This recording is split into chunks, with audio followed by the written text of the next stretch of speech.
Many people do not realize how often they confuse what is possible with what is probable, and that confusion quietly drives many beliefs.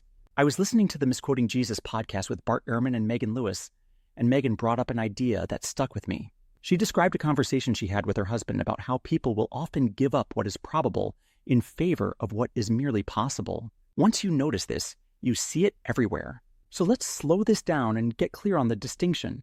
Something being possible simply means it is not ruled out by logic or by what we know about the laws of nature. Something being probable means it is supported by evidence, especially when compared to alternative explanations. Those are very different standards. Here's a simple example. Unicorns. It is possible that unicorns exist. There is nothing incoherent about the idea of a horse-like creature with a horn. Nature already produces horns. Nature already produces horses. There is no logical contradiction here. So yes, unicorns are possible, but given what we know about biology, evolution, ecosystems, and the complete lack of credible evidence, unicorns are not probable. And that distinction matters, because possibility alone does not justify belief. If possibility were enough, it would justify believing far more than evidence allows. This is where reasoning goes off the rails. People will say things like, "You cannot prove it did not happen." That is true, but that is also irrelevant. The inability to rule something out does not move it toward being likely. Probability is not about what you cannot disprove. It is about what the evidence supports. This mistake keeps popping up when people interpret coincidences. Someone notices a strange pattern or an unlikely event and says, "That can't be random." It is possible that the event has a deeper cause or intentional design behind it, but possibility alone does very little work. Unlikely things happen all the time in large systems. Coincidences are not only expected, they are guaranteed when enough events occur.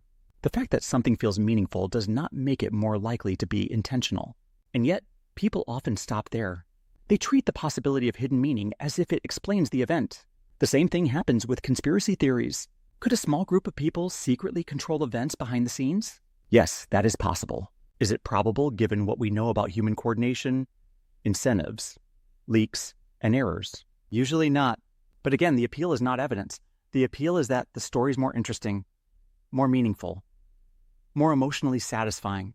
This is why people abandon probable explanations. Probable explanations are often boring. They involve randomness, error, incentives, and unintended consequences. Possible explanations leave room for purpose, intention, and hidden meaning. And the human mind is drawn to that. You see this in health and wellness constantly. Could this supplement cure dozens of diseases? Possibly.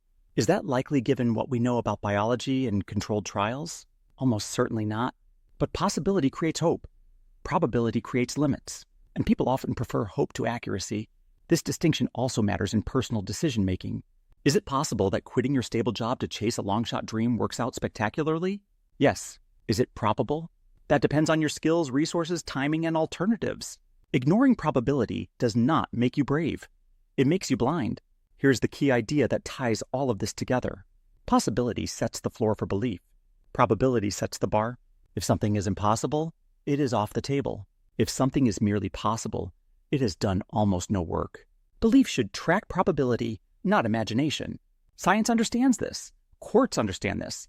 Every system that has to make reliable decisions under uncertainty understands this. You do not convict someone because it is possible they committed the crime. You do not accept a medical treatment because it could work. You look at evidence. You compare explanations.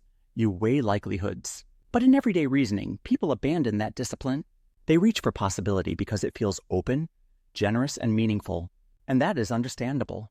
But it is also how smart people end up believing weak ideas. If you take nothing else from this, take this filter.